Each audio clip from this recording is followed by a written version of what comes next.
छोटे से गांव में गिरधारी नाम का किसान रहता था। गरीब था लेकिन दिल से ईमानदार और मेहनती।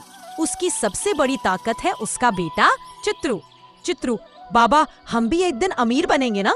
गिरधारी मुस्कुराकर, जरूर बेटा, लेकिन मेहनत से, किसी को धोखा देकर नहीं। उसी गांव में रहता था सेठ रामलाल, लालची और चालाक। वह किसानों की मजबूरी का फायदा उठाकर उनकी जमीन हड़प लेता। इस बार गिरधारी को फंसाना ही पड़ेगा, तभी सबसे अच्छी जमीन मेरे हाथ लगेगी। सेठ गिरधारी के पास पहुंचा और बोला, सेठ, गिरधारी तुम्हारी जमीन बंजर है, मैं तुम्हें अभी 5,000 दूंगा, बेच दो, वरना 1 साल बाद इसका कोई मूल्य न रहेगा। गिरधारी, नहीं सेठ जी, मैं अपनी जमीन नहीं बेचूंगा, मैं मेहनत से इसे उपजाऊ बनाऊंगा। सेठ गुस्से में, देख लेना, एक दिन तुम खुद मेरे आगे झुकोगे। दिन हो या रात, गिरधारी और उसका बेटा खेत में लगे रहते। वे मिट्टी सुधारते, जैविक खाद बनाते, हर दिन उम्मीद बोते। महीने बीते और एक दिन खेत में हरियाली लहराई। गिरधारी की जमीन गांव की सबसे उपजाऊ और हरी भरी हो गई। गिरधारी, तुम्हारी मेहनत रंग लाई। सेठ यह सब देख जलने लगा। वह फिर आया, सेठ, गिरधारी, अब मैं तुम्हारी जमीन 50,000 में खरीदूंगा। गिरधारी शांत, सेठ जी, जिस जमीन को आपने बंजर कहा था वह मेरी माँ जैसी है, मैं अपनी माँ को नहीं बेच सकता। सेठ धीमे, मैंने लालच में बहुत गलत किया। जो इंसान मेहनत को अपना धन समझता है उसका भाग्य कभी खाली नहीं रहता, और जो लालच में अंधा हो जाए वह अमीर होकर भी गरीब रहता है। बहुत समय पहले नंदपुर नाम के एक छोटे से गांव में रामदास नाम का एक मेहनती किसान रहता था। उसके पास ज्यादा जमीन नहीं थी, पर मेहनत, ईमानदारी और दया से ही वह खुश था। एक दिन गांव में एक नया व्यापारी आया। नाम था सुरेश सेठ। चमकदार कपड़े, ऊंची आवाज और सबको लुभाने वाला मीठा बोल। सेठ दान देता, मिठाइयाँ बांटता, सबको दोस्त बनाता। मीठा बोल हमेशा मीठा दिल नहीं होता। सेठ रामदास के खेत में आता है। रामदास, तुम्हारी फसल बहुत अच्छी है, मैं अगर इसे खरीदूं तो तुम्हें 2 गुने दाम दूंगा। गांव वाले फुसफुसाते, वाह क्या उदार सेठ है। रामदास को शक हुआ, पर उसने सोचा एक मौका देकर देखना चाहिए। दोनों अनुबंध पर मुहर लगाते व्यापारी ने आधे पैसे अभी दिए और बाकी फसल बेचने के बाद देने का वादा किया। शब्द पर भरोसे से ज्यादा लिखित समझौते का महत्व होता है। फसल बाजार ले जाते हुए व्यापारी झूठ बोलता हुआ। व्यापारी ने बाजार में जाकर फसल 3 गुने दाम पर बेच दी और लौटकर कहा, व्यापारी झूठ बोलते हुए, फसल बिक ही नहीं पाई, मुझे घाटा हो गया, अब और पैसे नहीं दे सकता। गांव वाले चुप। रामदास के घर खाने तक की दिक्कत हो गई। पत्नी बीमार, बैल कमजोर, लेकिन उसने उम्मीद नहीं छोड़ी।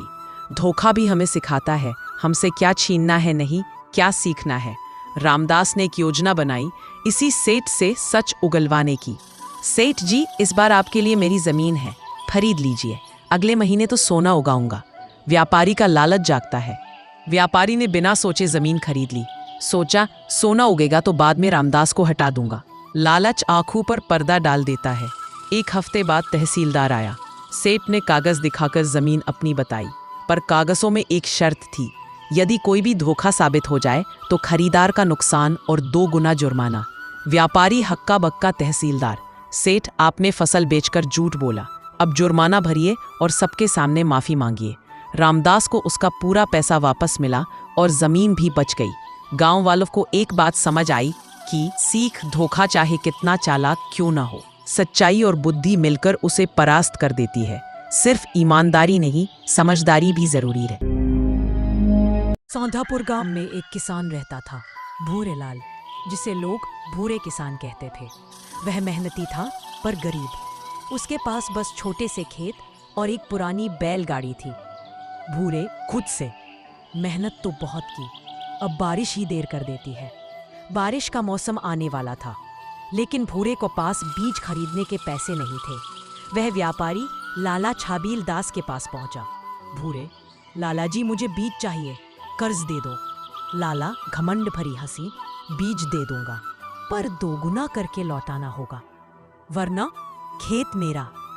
भूरे के पास कोई और रास्ता नहीं था। उसने हाँ कर दी।